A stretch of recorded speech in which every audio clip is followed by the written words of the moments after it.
إلى النبي مصطفى صلى الله عليه وسلم وكافة الأنبياء والعلماء والشهداء والصالحين شاء لله لهم. بسم الله الرحمن الرحيم. السلام عليكم ورحمة الله تعالى وبركاته. الحمد لله في الأولى والآخرة له الحكم وإليه ترجعون. أشهد أن لا إله إلا الله وحده لا شريك له وأشهد أن محمدا عبده ورسوله. اللهم صل وسلم وبارك على محمد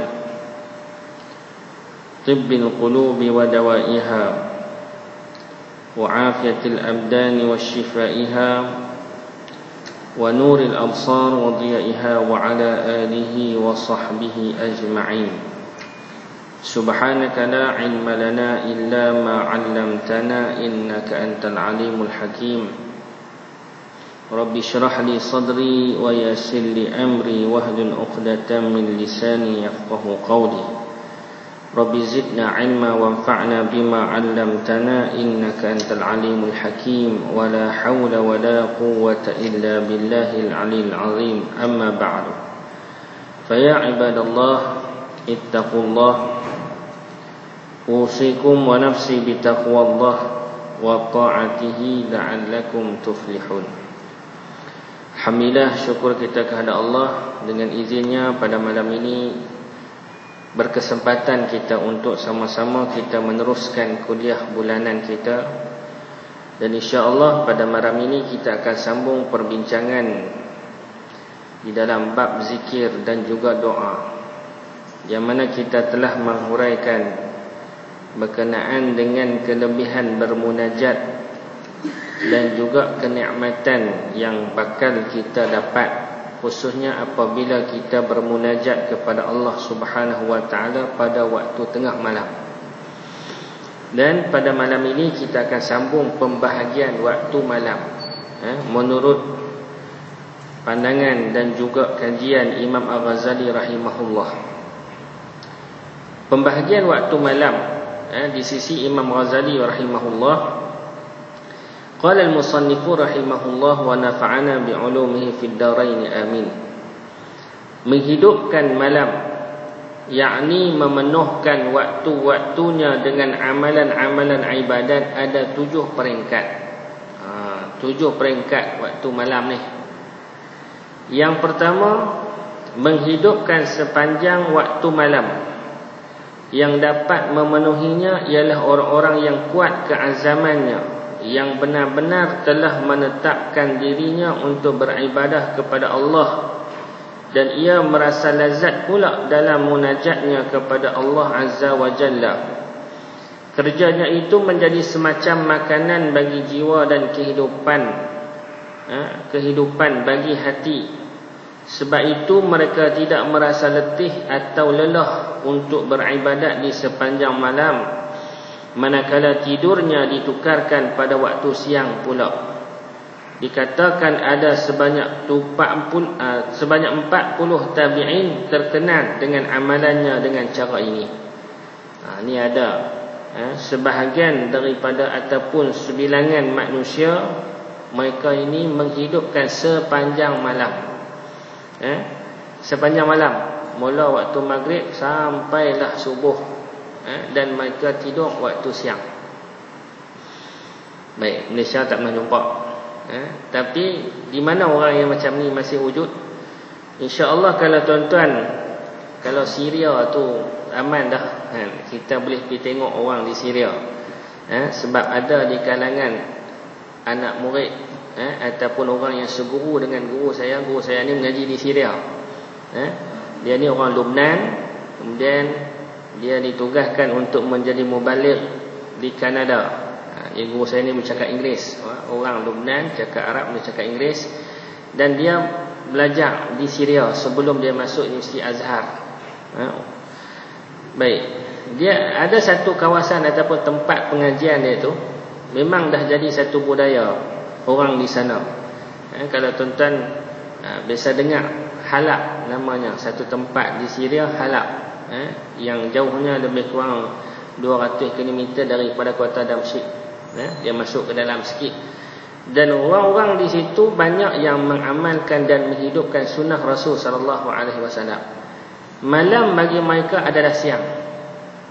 Siang tu siang lah, tapi siang mereka ni agak lewat sikit dia berfungsi. Biasanya lepas sembahyang subuh mereka akan ambil masa 2-3 jam untuk mereka rehat. Kemudian pukul 10 baru mula aktiviti untuk siang harinya.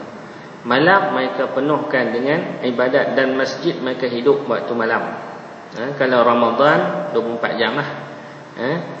Jadi bulan hari biasa pun mereka jadikan amalan malam ni adalah satu amalan ibadat. Dan masjid mereka ada halaqah-halaqah lepas Isya tu, kita ingat balik tidur, rupanya ada lagi halaqah mereka duduk mengaji sampai tengah malam. Bincang masalah hukum dan sebagainya.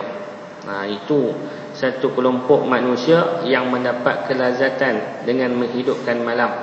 Sebab malam tu dia rasa panjang, tuan-tuan. Buat apa pun kalau lepas tengah malam tu dia rasa panjang. Bagi orang yang beribadat, maka dia rasa cukup nikmat pada waktu itu. Tapi kita yang tak pernah buat, kita rasa pendek ataupun cepat sangat. Sebab apa kita rasa cepat? Sebab sambil-sambil duduk ibadat tu terlena. Sedang-sedang dah kira apa dah. Baru sembahyang 2 rakaat. Jadi sebab kita tak boleh nak fokus dan kita tidak mengetahui apa nikmat dan juga kelebihan dia. Itu sebab kita tak pulun. Sebab tu tuan-tuan muslimin dan muslimat yang kita belajar dalam kitab ni, Imam Ghazali dah sebut dah di dalam perbincangan kita dulu, yang boleh kita dapat nikmat beribadat tengah malam ataupun buat sesuatu ibadat tu kita dapat fokus, dapat beri tumpuan dan kesungguhan. Macam mana nak dapat? Bila mana kita dah kenal, bila mana kita dah tahu dari segi kelebihan-kelebihan dia, kita dah dapat rasa dari segi nikmatnya, maka orang tu akan buat dengan sesungguh-sungguhnya. Dan waktu itulah dia akan beroleh keberkatan daripada Allah Subhanahu wa taala. Waktu yang pendek Allah Taala bagi kat dia rasa panjang. Dan dia boleh penuhkan segala ibadatnya dalam waktu yang agak pendek itu. Mungkin saya pernah cerita dah tentu tuan-tuan, berkenaan dengan yang dikatakan berkat. Bila orang kata kita kena zikir, contohnya zikir, ataupun baca Quran. Mungkin tuan-tuan biasa dengar Imam Syafi'i dia khatam Quran sehari. Ada lagi orang-orang golongan tabi'in, mereka khatam Quran sehari. Sehari khatam Quran ni macam mana nak buat tuan-tuan? Kalau kita rasanya sehari baca Quran tak buat apa dah. Daripada subuh sampai Isya, rasanya tak buat apa dah kita. Kerana kita baca Quran. Baik. Tapi mereka khatam Quran sehari ni, adakah mereka tak buat apa? Tentulah mereka ini ada kelebihan tertentu. Sebab tu pernah kawan saya tuan-tuan, seorang sahabat saya, dia ni seorang hafal Quran juga, alhamdulillah. Tapi dia nak tanya apa dia punya keistimewaan dan macam mana orang dulu boleh buat sebagai, maknanya boleh isikan dengan penuh masa dia tu menulis dan sebagainya. Kalau Imam Nawawi rahimahullah dia mengajar, bukan dia tulis saja. Tapi umur dia 40 tahun tu banyak kitab yang telah terhasil. Dia boleh tulis kitab banyak, dan waktu siang dia mengajar orang. Macam mana dia boleh buat tu? Itulah dikatakan keberkatan. Dan macam mana kita nak faham? Kadang-kadang kita kata berkat ni, kita masih lagi kurang faham, confuse kita. Maka ustaz ni alhamdulillah dia telah bertemu dengan seorang ulama.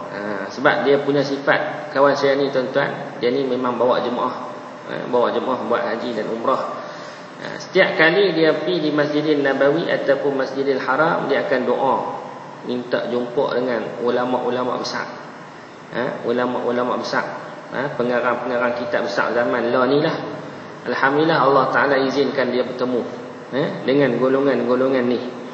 Dan dia pernah bertanya kepada seorang di kalangan ulama-ulama yang hebat zaman kita hari ni. Mungkin kita tak perasan lah tuan-tuan, kita duduk tanah Melayu, kita tak nampak ulama-ulama yang di tanah Arab tu. Ada yang hebat-hebat, yang ada tahapnya waliullah pun ada. Tahap waliullah, dari segi ilmu mereka, amalan mereka, dan juga kewarakan mereka sampai tahap wali Allah. Jadi kawan ni alhamdulillah, sebab dia minta, Allah Ta'ala izinkan dia berjumpa dengan seorang ulama ni. Dan dia tanya macam mana yang dikatakan waktu yang berkat, yang buat sikit, ataupun kita kata waktu yang pendek tapi boleh buat banyak benda, yang dikatakan berkat.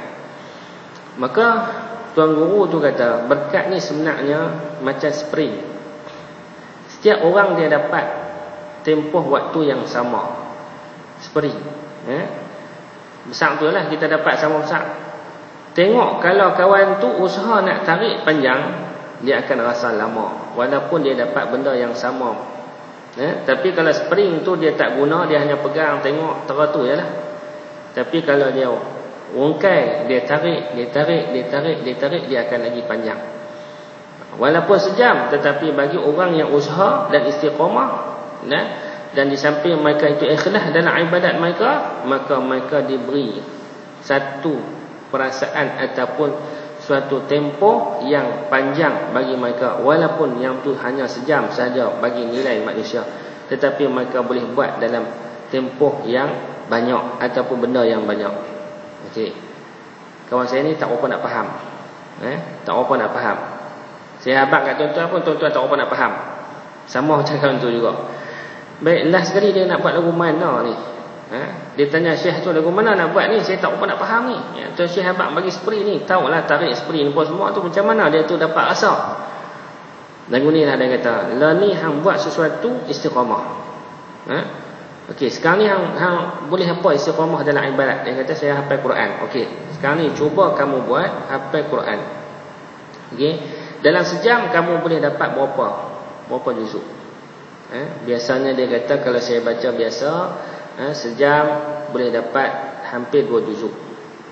Satu juzuk lebih kurang 25 minit. Biasanya satu juzuk dia baca, boleh dapat hampir 2 juzuk, ataupun 2 juzuk lebih sikit. Baik. Okey, sekarang ni dia kata kamu cuba istiqamah. Pertama, kamu ikhlaskan amalan kamu hanya mencari keridaan Allah Subhanahu wa taala. Jaga makan minum kamu supaya tidak ada benda-benda yang syubhat. Maka kamu beramallah, bermula dengan memohon kepada Allah Ta'ala supaya diberi berkat. Maka dia pun buat, alhamdulillah. Hari yang pertama macam biasa lagi. Hari yang pertama dia buat macam biasa lagi, sejam hanya boleh dapat tempoh yang macam biasa dia buat. Kemudian hari yang kedua, hari yang ketiga dia terus, dan dia buat dalam kadar bacaan yang sama, dalam keadaan baca yang sama. Jadi kalau dia baca tartil, baca hari yang pertama, begitulah hari kedua, ketiga, keempat, dia baca nada keadaan yang sama, tempoh sejam juga.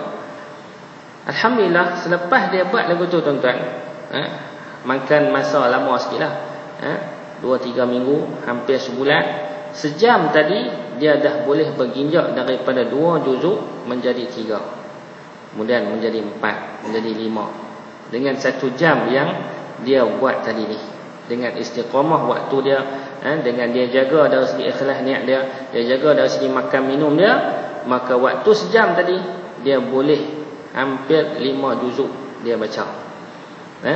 Tanya dia baca laju ke Ustaz? Tak, saya baca macam biasa, saya maintain baca macam biasa. Macam mula-mula saya baca jam yang pertama tu, dia maintain. Tapi Allah Ta'ala bagi masa kat dia tu, sejam tu dia boleh baca 5 juzuk. 5 juzuk sejam. Alhamdulillah, dia kata dia tak rasa pun. Tengok senduk satu, tengok masih lagi ada lagi tempoh waktu dia, baru sejam. Okey, baik, yang tu orang yang telah beramal. Tapi kalau kata kita tak pernah pula, macam mana kita nak rasa tuan-tuan? Nak bagi faham begini, tuan-tuan biasa tak tidur qailulah sebelum zuhur, misalkan kita tidur qailulah sebelum zuhur, kita niat nak mangkit sembahyang zuhur. Ni kalau tak niat tak ada. Kalau kata tak niat dia tidur, dia tak ada apa, dia niat nak mangkit sembahyang zuhur, tidur ni ikut sunnah Nabi, dia niat lagu tu. Biasanya siapa yang niat tidur lagu tu tuan-tuan, walaupun dia hanya tidur 5 minit, dia akan rasa puas seolah-olahnya dia tidur sejam. Mungkin Allah sedap. baru 5 minit ataupun 10 minit dia tidur, tapi dia dah rasa satu tempoh yang lama. Itu satu yang dikatakan rasa keberkatan yang Allah Ta'ala bagi dalam waktu kita. Dan begitu juga kalau tuan-tuan beramal tengah malam, tak tahulah kalau siapa yang dia biasa buat. Tapi pengalaman saya pun alhamdulillah dalam masa sejam tu kita boleh habis banyak benda. Kadang-kadang saya setengah jam, tapi setengah jam tu boleh buat 8 rakaat dengan sembahyang biasa kita. Sembahyang tahajud, kemudian sembahyang hajat, sembahyang penutup, sembahyang witir, semua dengan zikirnya, dengan munajatnya, dalam tempoh setengah jam, sejam tadi kita boleh buat semua komplit. Kalau itu dah jadi amalan biasa kita buat. Tambahan pula kadang-kadang tak masuk waktu lagi, kita boleh tambah lagi. Ada amalan-amalan yang ini kita boleh tambah lagi. Itu keberkatan waktu yang Allah Ta'ala beri kepada orang yang beribadat dan juga ikhlas dalam ibadat dia kepada Allah. Benda yang sikit ataupun waktu yang sempit, dia dapat buat banyak benda di dalam waktu tersebut. Itu namakan keberkatan. Tapi akhir zaman ni kita tak jadi berkat dah tuan-tuan. Hidup kita di dunia ni tak ada berkat. Sebab apa? Sebab setiap hari kita rasa cepat je. Sebab tu yang Nabi kata, sebulan kita rasa macam seminggu. Seminggu kita rasa macam sehari. Sehari kita rasa macam sejam. Sejam kita rasa macam seminit. Kenapa jadi lagu tu? Sebab hilang keberkatan. Akhir zaman ni hilang keberkatan. Pasal apa tuan-tuan? Sebab ramai di kalangan manusia yang beriman, mereka tidak beramal dengan amalan Islam, menyebabkan Allah Subhanahu Wa Taala tarik keberkatan dalam kehidupan kita, hinggakan kita pun jadi kelang kabut dalam semua perkara. Tapi benda tu kalau kata kita beramal Islam dengan, kita boleh dapat rasa. Hari ini kita rasa puas, kita boleh macam-macam boleh buat. Daripada subuh sampai Isyak kita boleh manfaatkan semaksimal mungkin hari itu dengan bermacam-macam benda yang bermanfaat dan berfaedah. Itu yang dikatakan keberkatan dalam kehidupan kita. Jadi maknanya nak dapat berkat ni macam mana dalam waktu? Pertama tadi kita kena istiqamah apa saja yang kita buat. Yang kedua niat kerana Allah Subhanahu Wa Taala. Yang ketiga jauhkan makanan-makanan yang syubhah. Haram tu tentulah, syubhah, makanan-makanan yang syubhah. Sebab syubhah juga dia boleh menghakis akidah kita sebenarnya. Makanan syubhah dia boleh memberi kesan kepada akidah, kepercayaan kita dan juga iman kita kepada Allah Subhanahu Wa Taala. Jadi jaga benda tu. Insya-Allah kalau tuan-tuan jaga, kita akan rasa berkat dalam kehidupan, dan setiap hari apa yang kita buat tu semuanya akan menghasilkan kebaikan untuk diri kita dan juga untuk masyarakat serta ahli keluarga kita. Itu yang dikatakan keberkatan hidup yang Allah Ta'ala berikan kepada kita. 3 benda tadi, ingat iaitu pertama istiqamah dalam amal Islam. Amal Islam dengan istiqamah, orang macam mana pun kita tetap buat. Orang kata kita tetap buat istiqamah kita. Yang kedua niat kita kerana Allah. Yang ketiga jauhkan makanan-makanan yang syubhah. Maka insya-Allah barulah hidup kita akan berkat, waktu kita akan berkat, ibadat kita akan selesa, dan semuanya akan mendapat kebaikan dan keredaan Allah Subhanahu Wa Taala. Itu orang yang dapat kelazatan ibadat tu tuan-tuan. Sebab tu apabila kita dah dapat kelazatan itu, mengaji ni kita rasa macam tak puas. Sembahyang jemaah ni kita rasa duk tunggu-tunggu waktu bila lagi sembahyang jemaah. Baca Quran hari ni tak baca lagi, kita rasa macam satu kehilangan, kita akan baca juga. Itu dia. Allah Ta'ala bagi perasaan kepada kita untuk buat kebaikan di dalam kehidupan kita, dan kita takkan sia-siakan. Dan kita akan rasa resah kalau aku buang waktu saja. Kalau kita duduk saja, tak ada buat apa ni, maka dia akan jadi tak tentu arah. Dia akan buat sesuatu yang bermanfaat. Zikir paling kurang. Kalau dia letih lagu mana pun, kurang-kurangnya dia berzikir, beristighfar, berselawat kepada Nabi SAW. Itu orang yang telah mendapat keberkatan dalam hidupnya, insya-Allah. Jadi kalau kita tak dapat lagi tuan-tuan, maknanya satu benda yang hilanglah dalam diri kita ni, suatu benda kerugian di dalam diri kita. Sebab tu Allah Ta'ala dah ingat kepada kita, wal as innal insana lafi khus. Demi masa sesungguhnya manusia semuanya rugi, illal ladzina amanu wa 'amilus shalihat, kecuali orang-orang yang beriman dan beramal saleh. Macam mana dapat amal saleh? Hak tadi kita cerita tadilah, hak 3 benda yang kita kena buat tu termasuk dalam rangkuman amal soleh. Istiqamah dalam Islam. Allah Ta'ala suruh buat apa dalam amalan hidup kita ni? Kita buat apa yang Allah Ta'ala suruh. Laksanakan perintah Allah Ta'ala yang wajib dengan sempurna. Dan buatlah kerja kita yang biasa-biasa tetapi mematuhi syariat Allah Subhanahu Wa Ta'ala. Kerja kita patuh syariat. Istiqamah di dalam kepatuhan kita, istiqamah dalam niat kita, istiqamah dalam amalan kita. Kemudian perbetul niat kerana Allah Ta'ala dan jaga sumber kita supaya kita tak makan dan ambil benda-benda yang syubhah.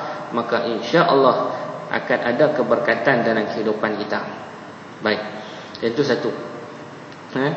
Kemudian malam yang dibahagikan oleh Imam Ghazali, yang keduanya, bangun untuk beribadat separuh dari malam. Tadi golongan yang pertama dia menghidupkan sepanjang malam. Yang tu golongan yang telah mendapat kelazatan ibadat. Kemudian kelompok yang kedua ialah bangun untuk beribadah separuh malam. Sama ada awal malam ataupun di penghujung malam. Kemudian bangun untuk beribadat dalam sepertiga masa dari separuh malam yang akhir. 1/3 malam. 1/3 malam yang terakhir. Jadi kita ni malam mula daripada bila tuan-tuan? Mula daripada maghrib tadi. Tu permulaan malam. Kemudian sampai sampai pukul 11, yang tu 1/3 awal. Kemudian 11 sampai pukul 3, yang tu 1/3 yang kedua.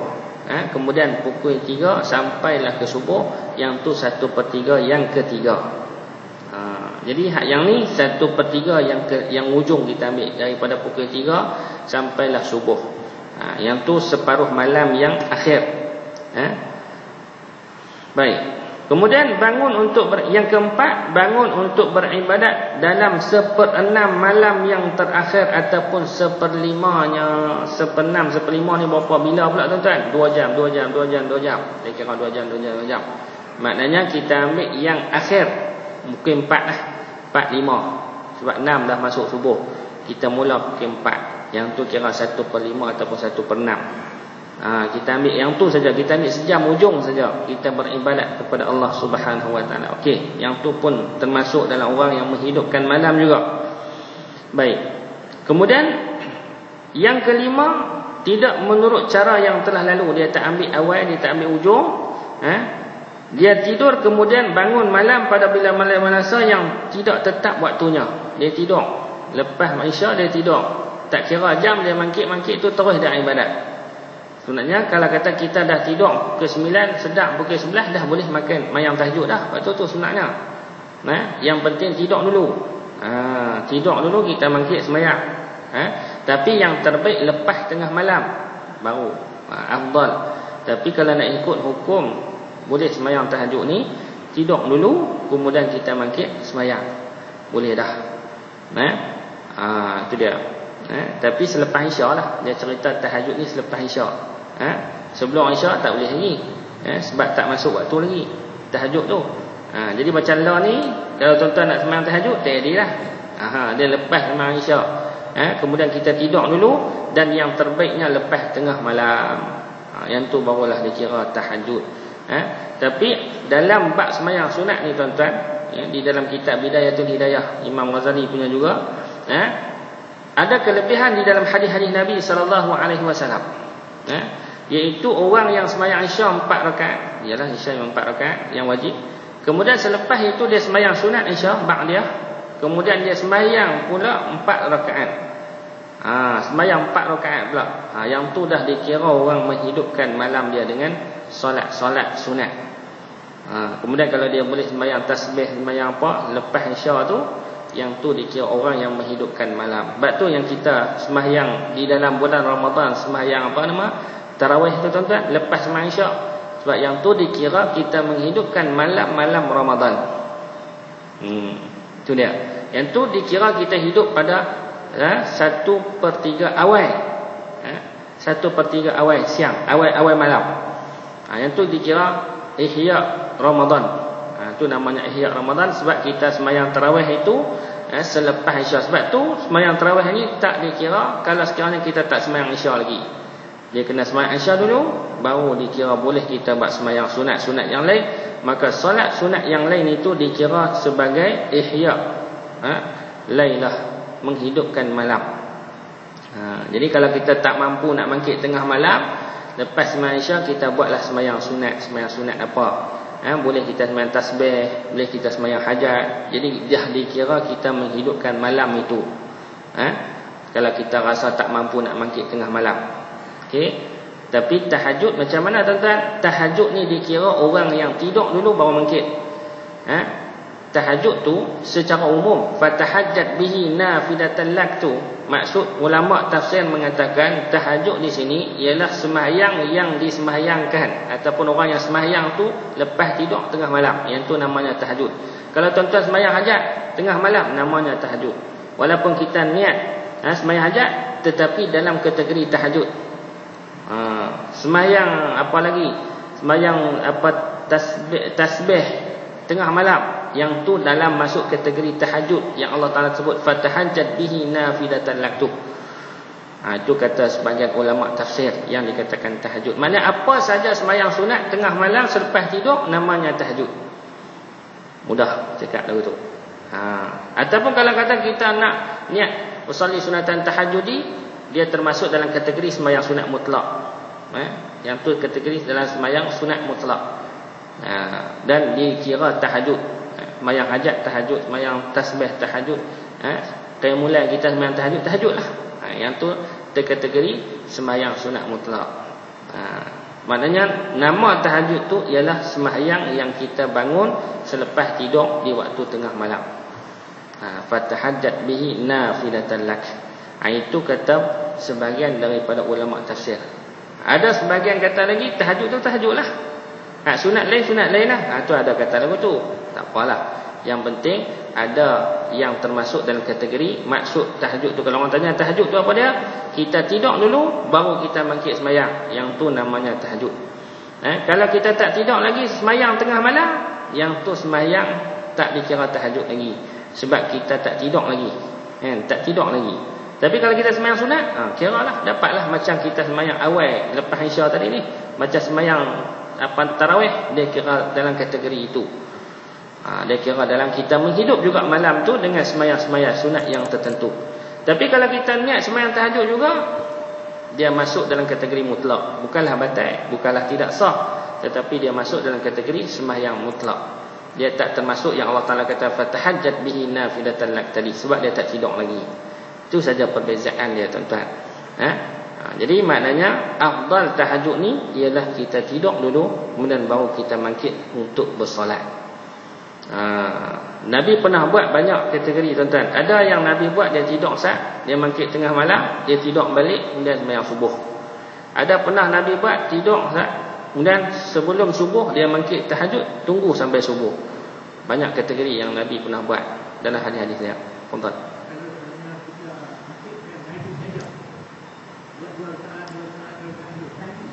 Boleh? Tak ada masalah. Kalau kata kita nak buat yang sebaiknya macam Nabi buat. Berapa Nabi buat? 10 rakaat. Ataupun 8 rakaat. Kemudian 3 rakaat lagi Nabi buat witir. Biasanya Nabi akan buat 13 rakaat. Dalam hadis yang diriwayatkan oleh Sayyidina Aisyah radhiyallahu anhu. Tapi tak disebut pula Nabi buat sembahyang apa. Tapi Nabi sembahyang 2 2 10 ataupun 8 tadi, hanya 2 rakaat saja yang Nabi sembahyang lama. Tapi yang lain semua Nabi sembahyang dalam ringan saja. Nabi baca surah yang ringkas, ringankan salat. Tetapi hanya 2 dalam 8 ataupun 10 tadi Nabi sembahyang yang lama. Lama. Nabi baca surah panjang, Nabi rukuk panjang, Nabi sujud panjang, Nabi qiyam pun panjang. 2 rakaat saja. Yang lain semua Nabi baca dengan secara bacaan yang ringkas. Itu sebagaimana diriwayatkan oleh Sayyidina Aisyah radhiyallahu anha, kerana dia yang selalu duk tengok Nabi duk buat. Isteri-isteri Nabi SAW ni.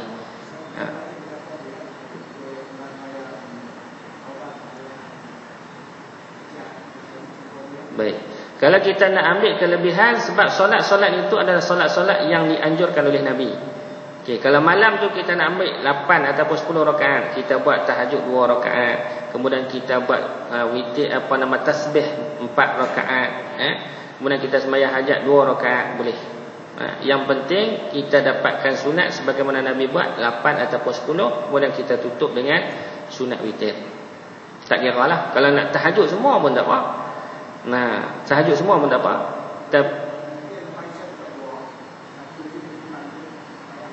Dia tak ada simpan-simpan.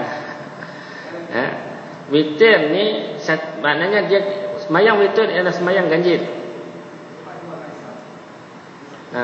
Yang afdalnya disekalikan. Dia tak ada simpan-simpan. Yang 2 tu mukadimah. Mukadimah ni kita boleh buat berapa pun, tapi yang last kali mesti tetap 1. Kalau buat 1 pun tak parah. Tapi Nabi buat mukadimah 2, kemudian 1. Yang mana Nabi selalu sekalikan. Tak pernah pula kita dengar Nabi sembahyang witir dulu taruh kemudian buat tengah malam, tak ada. Jadi kita tak galakkan buat lagu tu. Sebab 2 rakaat itu adalah mukadimah. Kalau tuan-tuan buat 2 rakaat sembahyang witir, contoh lepas tu mati, dia tak dapat pahala witir. Sebab witir ni ialah sembahyang ganjil bilangan dia. Kalau tuan-tuan buat 2 kemudian terlupa nak sembahyang, malam tu tak dikira dapat witir, yang tu hanya dikira sebagai sembahyang mutlak saja. Jadi sebab tu mukadimah tu seeloknya tuan-tuan sekalikan dengan 1 rakaat tu. 1 tu yang dikirakan witir. Sebab dia ganjil. Nama pun witir. Nama witir tu ialah ganjil. Sembahyang yang ganjil. Dia mesti dalam kiraan ganjil. 2, 1, 3, 5, 7, 9 dan seterusnya. Dan seterusnya. Itu witir. Jadi kalau tuan-tuan nak bangkit tengah malam nak buat witir saja, buat 9 rakaat witir saja, tak ada masalah, boleh. Jadi kalau kata yang terbaiknya kita himpunkan sembahyang yang Nabi pernah suruh kita buat. Ada hadis sembahyang tasbih. Sembahyang tasbih ni cukup besar tentang fadilat dia. Lepas tu kalau siapa yang boleh amalkan setiap hari, dia akan rasa perubahan yang ketara, khususnya dari segi peningkatan iman dia. Dia akan rasa seronok ibadat. Dia akan rasa satu kelebihan. Kalau dia rajin berceramah, dia akan rasa mudah untuk dia keluarkan kata-kata. Kalau dia penulis, dia akan mudah tulis. Maknanya bahan tu sampai. Kalau dia buat kerja apa pun, diberi kemudahan oleh Allah Subhanahu Wa Taala. Kalau dia niaganya dimurahkan rezeki oleh Allah Taala. Apa yang dia buat akan dipermudahkan. Itu sembahyang tasbih, dia punya kelebihan. Tapi jangan duk harap yang tu ya. Kalau duk harap yang tu saja syirik pula. Tapi biasanya orang dah buat, Allah Ta'ala akan bagi dalam bentuk imbalan dunia dengan segera. Itu kelebihan sembahyang sunat tasbih. Jadi kalau boleh kita amalkan. Dan tasbih ni bukan tengah malam saja tuan-tuan. Sembahyang tasbih ni boleh bila-bila saja, kecuali waktu yang tahrim, lepas sembahyang subuh dan lepas sembahyang asar. Tapi bila-bila pun boleh buat. Contoh lepas Isyak tuan-tuan nak siap dah. Lagi tengah malam tuan-tuan nak sembahyang tahajud. Tak mau buat tengah malam, nak buat lepas Isyak. Okey, buat, tak ada masalah. Buat dua-dua. Mungkin tuan-tuan rasa buat sembahyang tasbih kalau tengah malam ni saya takut terlena. Kadang-kadang duk kira subhanallah subhanallah subhanallah mengantuk. Nak buat awal, tak ada masalah. Ataupun tuan-tuan nak buat dalam waktu duha, boleh. Boleh juga sebab dia tidak ada waktu yang khusus. Dan boleh kita buat pada bila-bila masa sahaja. Dan sembahyang tasbih ini adalah sembahyang yang sangat-sangat diberi keutamaan. Kerana tasbih itu termasuk di dalam hadis Nabi. Yang disebut oleh Nabi SAW. Khafifatani fil lisan, saqilatani fil mizan. Yakni satu kalimah yang ringan pada sebutan subhanallah, tetapi berat pada timbangannya. Jadi sembahyang tu adalah sembahyang yang besar dari segi kelebihan dia. Kerana kita solat satu bab, yang kedua kita berzikir pula dalam sembahyang, maka kita mendapat kelebihan yang besar daripada Allah Subhanahu Wa Taala. Tambahan pula dia punya kaifiat sembahyang tasbih ni, mesti kita habiskan 300 tasbih sepanjang 4 rakaat tu tadi. Jadi kalau tuan-tuan cuba buatlah. Kalau buat sekali tak rasa lagi. Tuan-tuan kalau nak rasa perubahannya, buat dalam tempoh 40 hari.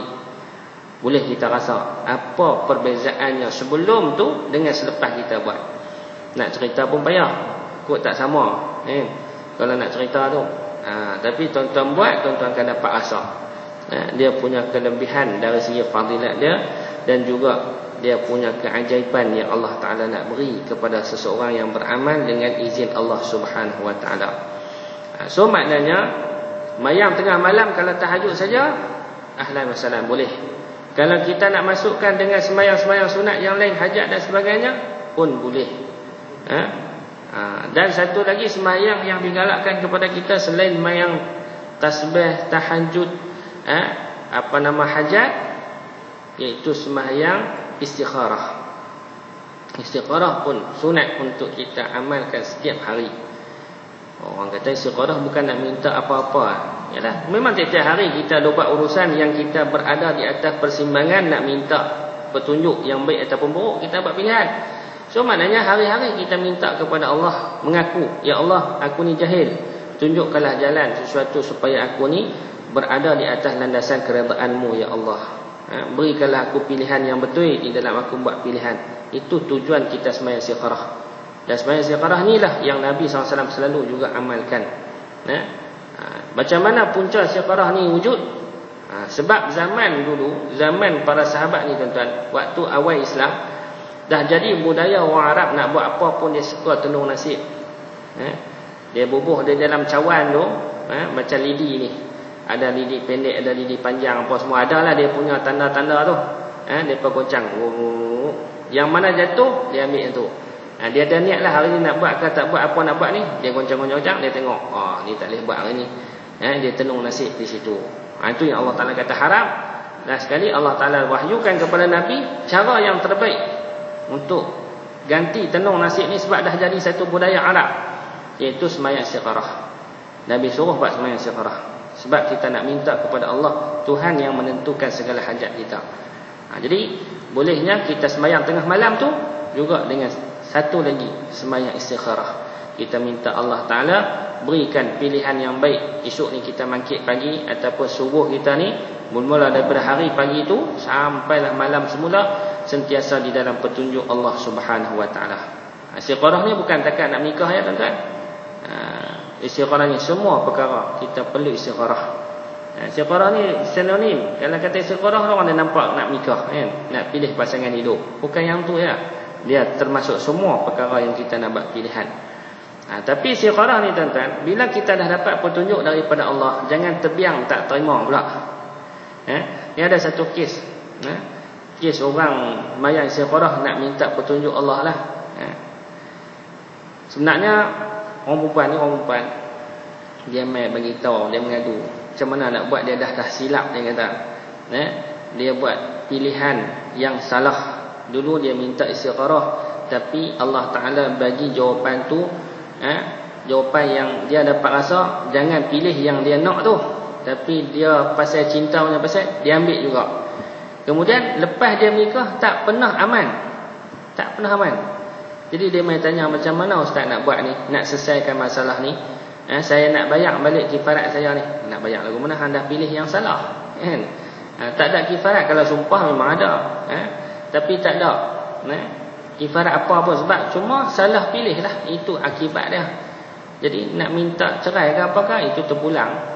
Nak sembahyang istikharah lagi, terpulang. Kalau sembahyang istikharah lagi, Allah Ta'ala tunjuk hang buat pilihan hang juga, tak ikut pilihan Allah, jadi lagu tu lah. Sebab tu tuan-tuan, istikharah ni jangan main-main. Bila kita minta kepada Allah Ta'ala, Allah Ta'ala dah bagi dah keputusannya. Walaupun hati kita berkenan, ikut Allah Ta'ala suruh, sebab Allah Ta'ala lebih tahu. Akibat dan jadi macam peristiwa tadi, kes tadi. Sebenarnya banyak kes, itu salah satu kes yang kita jumpa, yang mana mereka main rojok balik macam mana nak buat. Tapi ada anak sampai 4 orang dalam tak apa nak setuju tu pun. Daripada awal menikah sampai lah ni, dia kata tak pernah setuju dengan laki dia, tapi 4 orang anak. Tu jenis belaga lagu mana, tak tahulah dapat anak kan. So maknanya tuan-tuan muslimin dan muslimat dirahmati Allah sekalian, bab istikharah ni jangan main-main. Sebab tu apabila kita minta kepada Allah Ta'ala, jangan kita dah semat siap-siap. Kadang-kadang ada style orang ni, pasangan-pasangan ni, kita tanya, hang ni minat yang mana satu? Saya ni rasa hak yang A ni ustaz, tapi nak buat istikharah lah.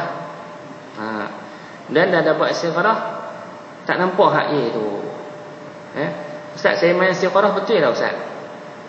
Hang mayang macam mana? Mayang macam Ustaz Abang. Tapi saya tak nampak pun. Saya nampak hak lain Ustaz. Nah, hang dah nak yang tu tapi tak semayang. Allah Ta'ala tunjuk yang sepatutnya lah. Bukan yang kita harap tu dia dapat yang tu. Sebab kadang-kadang kita nak yang tu, kita suka yang tu, Allah Ta'ala dah suka. Ala yuhibbu syai'an fahuwa apa syarrun lakum. Ala apa nama, kadang-kadang kita suka sesuatu Allah Ta'ala tak suka. Kadang-kadang kita tak suka yang tu Allah Ta'ala suka. Allah Ta'ala lebih tahu. Sebab tu apabila kita minta kepada Allah Ta'ala, peganglah dengan apa yang Allah Ta'ala telah beri keputusan kepada kita. Jangan ikut hati. Sebab tu apabila kita sembahyang istiqarah, jangan letak apa-apa pilihan lagi. Kita pasrah kepada Allah. Maknanya kita minta sungguh-sungguh ni. Sebab tu dalam minta istiqarah ni pun tuan-tuan, kadang-kadang Allah Ta'ala nak uji. Sampai benda yang kita nak minta tu kadang-kadang dia ganggu ibadat kita. Kalau ganggu ibadat tu bukan dia lah. Kita ibadat pun nampak muka dia, tu bukan dia. Yang tu dah jadi mengganggu syaitan lah tu. Biasanya dia jadi tak elok lah. Cara macam mana dia nak, kadang-kadang orang tanya macam mana tanda-tanda istiqarah ni. Tanda istiqarah ni hanya kita yang dapat rasa. Dan bentuk tu nak cerita dia bukan satu benda yang tepat. Sama ada orang duk ajak bagi mudah ke apakah, yang tu kita dapat rasa apabila pilihan Allah Ta'ala tu dah ada pada kita. Bukan pula kalau kata ada setengah orang petua ni bukan fatwa, petua. Nak sembahyang istiqarah, nak bagi cepat dapat jawapan, buat surat tulis siap-siap ya tidak. Ataupun kalau ada nama, buh nama 3-3 tu, ataupun ada hajat, buh nama hajat 3-3 tu, buh bawah tikar sembahyang. Yang tu sama tenung nasib lah tuan-tuan. Banyak istiqarah minta jadi. Itu tak boleh buat begitu. Dia bukan cara tu. Bukan cara tu kita nak buat pilihan. Dia kata saya semayang Ustaz, lepas tu saya pilih. Yang tu jadi tenung nasib juga. Kalau hang dah berkenan nak yang ni, hang buat dah panjang sikit kan, bagi nampak beza. Jadi hang tu tak ikhlas datang tu. Jadi nak minta ni kita pasrah terus tanpa ada bantuan apa-apa. Dan insya-Allah Allah Ta'ala akan bagi petunjuk kepada kita. Dan petunjuk tu bukan la tu dapat. Kadang-kadang ada la tu dapat. Tapi ada kalanya kita jalan hidup kita tu tak ada apa pun, tetapi ada jawapan yang Allah Ta'ala bagi selepas daripada itu. Ada setengah orang kata ustaz, ataupun dia kata hang jangan buat lagu tu lah, kalau hang ambil keputusan ni jadi tak elok. Ada orang bagi nasihat kita lagu tu kan. Kadang-kadang tu jawapan Allah Ta'ala hantar hamba Allah yang mungkin kawan-kawan kita, dia tolong advice kita, dia tolong bagi nasihat kat kita, jangan buat benda-benda macam tu. Yang tu petanda daripada Allah Subhanahu Wa Ta'ala. Jadi kita dok cari keputusan tak dapat lagi. Dan jawapan-jawapan itulah yang boleh membantu kita betul ke tidak pilihan yang kita buat. Itu cara dia tuan-tuan sembahyang istiqarah ni. Bukan sembahyang istiqarah ni kita rasa mudah sangat dapat jawapan dia. Tetapi sebenarnya ada jawapan yang berbagai Allah Ta'ala simpan ataupun Allah Ta'ala beri dalam bentuk jawapannya kepada kita. Cuma istiqarah ni adalah satu solat yang patut juga kita amalkan setiap hari. Ataupun sekurang-kurangnya doa istiqarah tu kita amalkan. Kalau tuan-tuan dapat sembahyang solat istiqarah pun, doa istiqarah tu bagi ada setiap hari. Iaitu minta Allah Ta'ala bagi petunjuk kepada kita di dalam setiap urusan yang kita nak buat. Jangan terus kita buat tanpa minta petunjuk daripada Allah Subhanahu Wa Ta'ala. Itu tanda orang yang sentiasa bergantung hati dia dengan Allah. Baik. Okey. Jadi hak yang kelima, tak ada waktu boleh sembahyang. Nak sembahyang ni waktu-waktu bila dia rasa dalam malam tu. Kemudian yang keenam, bangun malam setakat cukup untuk melakukan sembahyang 4 rakaat ataupun 2 rakaat saja. Ni dia mangkit ujung-ujung malam lah. Mangkit dekat subuh tu setengah jam lagi, ataupun 15 minit. Setengah jam lagi dia baru mangkit. Terang beli ayak 15 minit. Ada 15 minit lagi ya, dia dah boleh sembahyang 4 rakaat ataupun 2 rakaat. Orang tu pun kira okey lah. Dia termasuk dalam kategori menghidupkan malam lah. Kut malas sangat tuan-tuan, mula lagu tu dulu tak apa. Kalau tuan-tuan mula terus berat, rasanya lepas ni tuan-tuan tinggal terus. Kita mula yang ringan dulu. Mangkit awal sikit sebelum subuh. Mungkin hak yang pencen-pencen dah biasa dah. Ni orang baru muda-muda ni, bukan senang muda-muda nak mangkit tengah malam ni tuan. Mangkit awal sikit sebelum subuh. Kalau kata subuh lah ni 6 suku, kita mangkit pukul 5.30. Dia kira awal lah tu. Kalau kata tak ada niat nak sembahyang tahajud, pukul 5.30 ni, ada 45 minit gini, lambat gini, tidur lagi, kan? Tapi kita mujahadah, lawan nak mangkit tu. Kadang-kadang kita buh jam pukul 4.30, terah nak mangkit tu pukul 5 kan? Tutup. Ada jenis jam kan, tutup sat dia bunyi balik, tutup sat lagi, mana ada kita tak tutup satu lagi switch, dia duk bunyi situ lah. Azam tu ada, tapi nak mangkit tu lambat. Macam saya lah mula-mula dulu ni, senang kot tuan-tuan, kadang-kadang letih sangat nak mangkit tu susah. Tapi azam tu ada. Last sekali tinggal 10 minit kira boleh lah, 2 rakaat jadilah. Jadi kira mangkit juga sembahyang tengah malam. Ni maknanya Imam Ghazali kata termasuk juga orang yang sembahyang malam ataupun orang menghidupkan malam, walaupun hanya dia bagi masa untuk 4 ataupun 2 rakaat sahaja. Itu dia. Baguslah tu. Daripada yang mangkit saja tak buat apa. Kan? Ada yang mangkit sanggup tengok bola, tapi tak sembahyang tahajud, rugilah. Kan? Tapi kalau dia kata aku nak mangkit tahajud pasal bola, aku nak mangkit juga tahajud, okey. Boleh gagah lah. Pasal ada motivasi bola tu. Habis bola habis kan. Ada juga orang jenis tu. Dia kata daripada mangkit saja aku duk main mengaji ni tak main tahajud, rugi juga. Habis bola habis musim mangkit tahajud dia. Pasal bola ya. Tidur bola, mangkit bola, minum bola, makan bola, semua dia lah. Tu dia jadi nak main tahajud pun pasal bola. Okeylah, kira baguslah sikit daripada yang mangkit saja. Baik, itu dia kira orang yang menghidupkan juga. Kemudian yang ketujuh, ni Imam Ghazali kata, kiranya memang sukar baginya untuk bangun malam, maka hendaklah jangan sampai terlalai terus sehingga masuk waktu subuh. Kalau tak mangkit tengah malam pun janganlah sampai tak sembahyang subuh, dia kata. Dia masih di atas tempat tidur juga, dah masuk subuh masih lagi duduk tempat tidur, tak mau mangkit lagi. Tetapi sekurang-kurangnya hendaklah ia bangun ketika masuk waktu subuh atau waktu orang bersahur. Mangkitlah waktu subuh tu. Mangkit waktu subuh, sembahyang jemaah, dapat pahala menghidupkan malam. Kan ada hadis Nabi SAW, siapa yang sembahyang Isya berjemaah kemudian malam tak mangkit apa, kemudian pergi subuh sembahyang berjemaah, maka dikira dia tu seolah-olah menghidupkan seluruh malam. Kalau lagu tu pakai-pakai buat lagu tu lah. Mangkit tengah malam payah sangat. Okey, kita pakai mai sembahyang Isya berjemaah, takbiratul ihram pertama dengan imam ni, dan juga sembahyang subuh berjemaah takbiratul ihram yang pertama dengan imam, barulah dapat orang itu dikira sebagai menghidupkan malam. Tapi pahala aja. Orang yang mangkit sungguh lebih lagi lah. Dia hanya dapat tiket lah. Tapi hang duduk tak mana-mana. Tapi duduk tak mana-mana tak ada kursi. Kalau orang yang dapat buat tu, boleh masuk duduk kursi, ada kursi. Tu lebih kurang macam tu lah. Dapat tiket tapi tak dapat istimewa. Tapi orang yang buat dapat tiket, dia dapat keistimewaan. Tu bagi orang yang buat. Baik. Jadi sekurang-kurangnya tuan-tuan beramal tu dululah. Cerita tengah malam pun payah nak mangkit. Lah ni kita mangkit mai sembahyang subuh berjemaah dulu. Tapi pastikan dapat sembahyang takbiratul ihram yang pertama bersama dengan imam. Dan satu lagi nak dapat kelebihan dia, qabliyah subuh itu tuan-tuan kena buat. Itu baru kelebihan dia. Dan kelebihan lagi kata Nabi SAW, siapa yang sembahyang subuh 40 hari berturut-turut, maka akan termasuk dalam kelompok orang yang dihalang dia daripada api neraka. Dia tak kena api neraka insya-Allah. Yang kedua, dia takkan ada sifat-sifat munafik. Takkan ada sifat-sifat munafik dia, akan hilang dengan sendirinya. Sifat dengki, khianat, apa semua tu akan hilang dengan sendirinya. Sebab nak buang benda tu bukan senang tuan-tuan. Mungkir janji, tak tepati waktu, tu semua sifat-sifat munafik tu.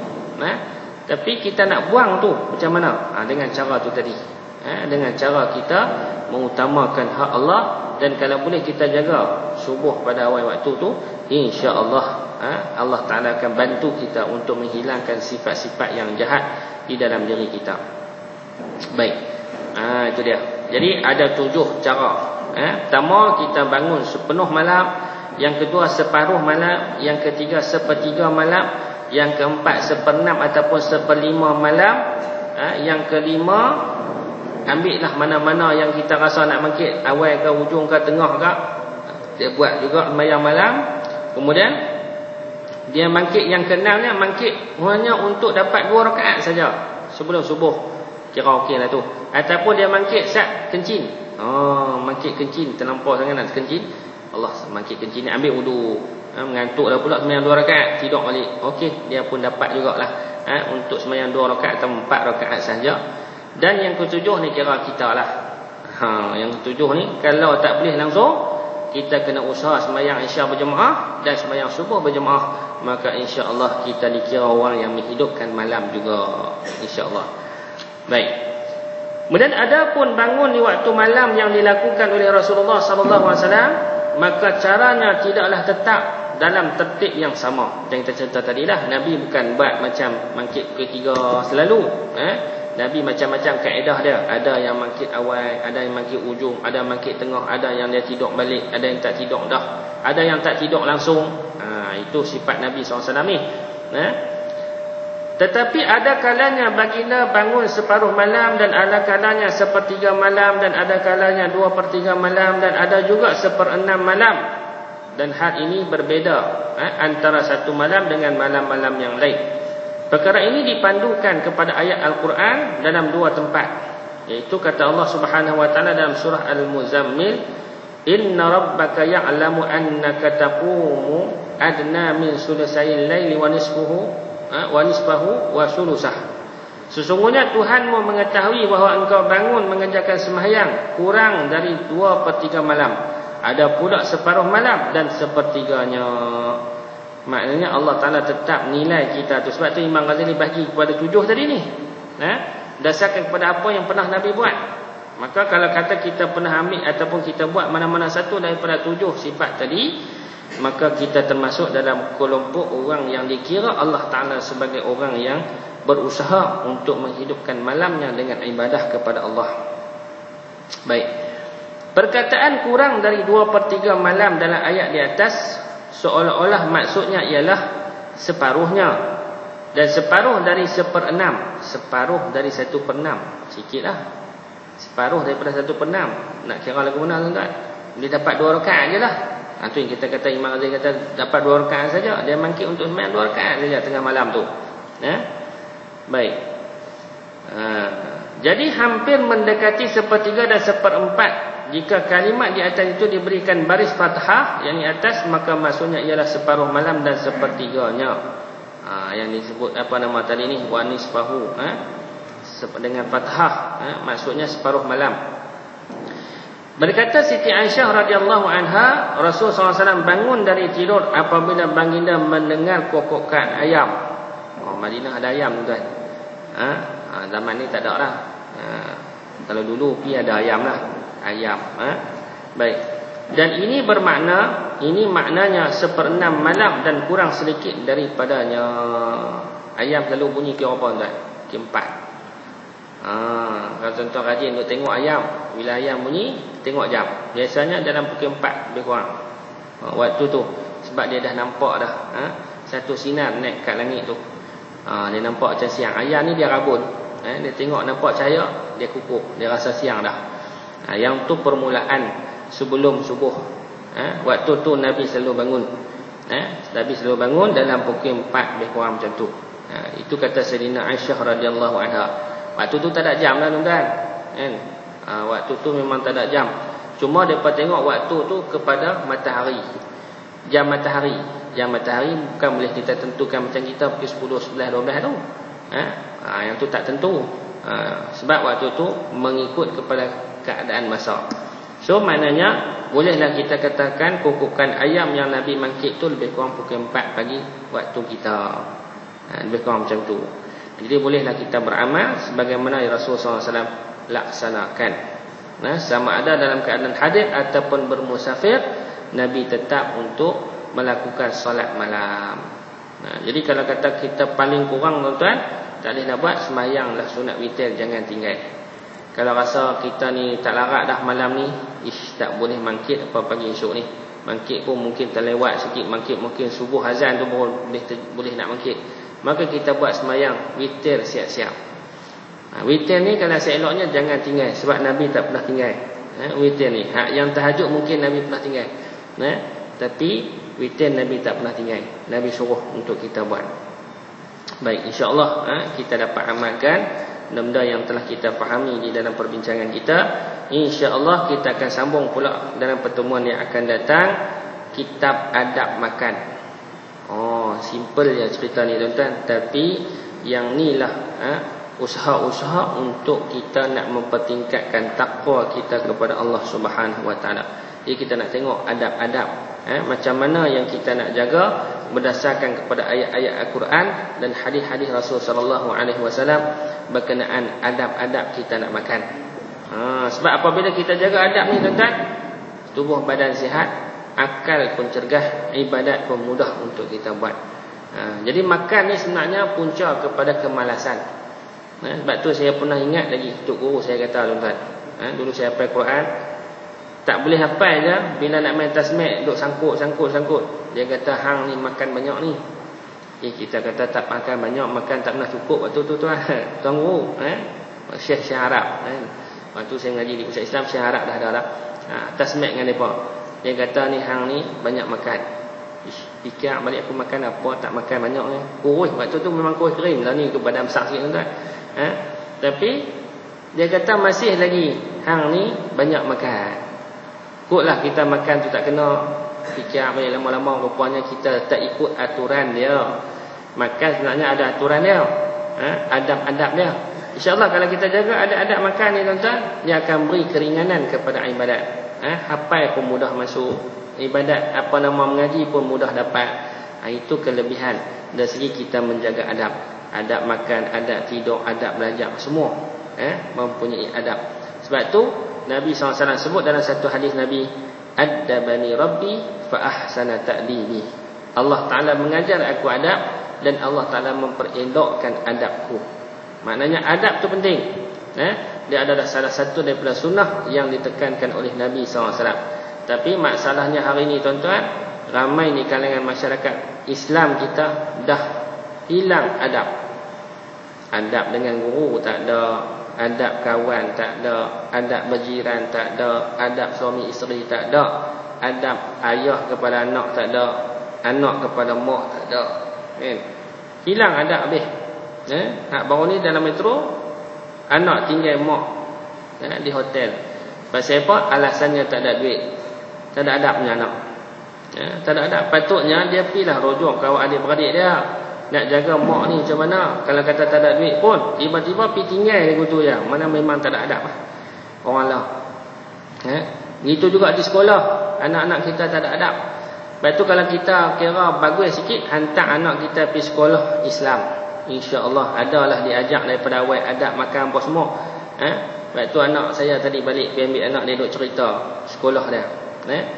Sekolah dia tengok, dia kata kawan-kawan dia yang sekolah kebangsaan masuk sekolah asrama lah, sekolah agama dengan sekolah rendah yang mengaji agama ni, dia kata ada beza. Dia masuk dia rasa tak apa nak selesa, sebab hak kawan-kawan dia daripada sekolah kebangsaan biasa tak ada adab. Cakap dengan guru tak ada, adab kawan-kawan pun tak ada. Guru-guru ni boleh buat main-main je. Dia jadi tak selesa lah, dia kata mengaji lagu tu. Sebab dia mengaji di sekolah kita hantar sekolah kebangsaan, sekolah rendah Islam ni, dia ajar dengan adab guru macam mana. Jadi dia dah jadi biasa dengan adab macam tu. Jadi hak depa-depa tu memang payah mengaji lah. Dah tak ada adab. Payah mengaji dah. Dia ni mengaji insya-Allah lah. Kita kata dah adab tu ada, hafal pun mudah apa semua.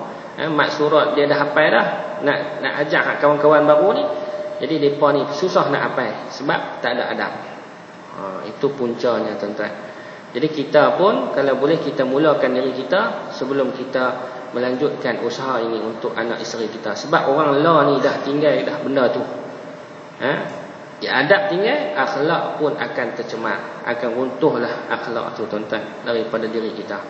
Jadi kita jagalah, insya-Allah kita akan sambung adab-adab yang seterusnya, bermula dengan adab makan, kemudian masuk adab nikah, kemudian masuk adab apa lagi, adab berusaha, kemudian halal haram dalam kehidupan kita, adab bersama.